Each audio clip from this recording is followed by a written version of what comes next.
I don't ever even envisage failure in any situation or disaster. And when disaster sometimes does inevitably strike, you have to always look for the opportunities and the positives to come out of it. My name is Levison Wood. I'm an author, a photographer, and an explorer.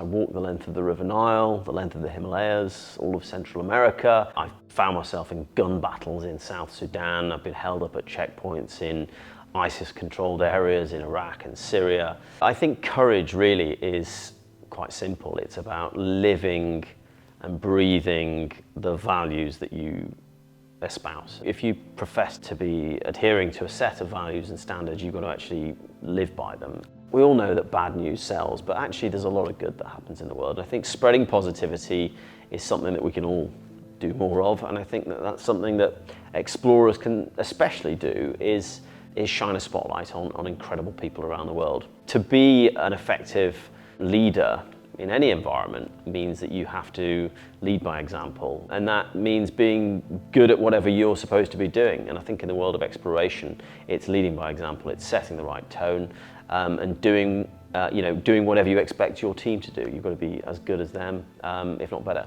My own grandfather, he was from very humble roots. He worked in a factory, was sent off to war in 1943 and fought in the jungles of Burma, and then went back to Stoke and carried on with his life. But it was those stories of his own early adventures as an 18, 19-year-old, albeit against the backdrop of the tragedy of war, which probably inspired me to want to go and see more of the world myself. So he was definitely an inspiration. For me, serving in the British Army was a huge privilege. To be an officer in charge of paratroopers was a dream come true for me as a young man. Earning that maroon beret set the tone for the rest of my life. Enabled me to have the courage to travel the world and to undertake incredible adventures that everybody told me weren't possible.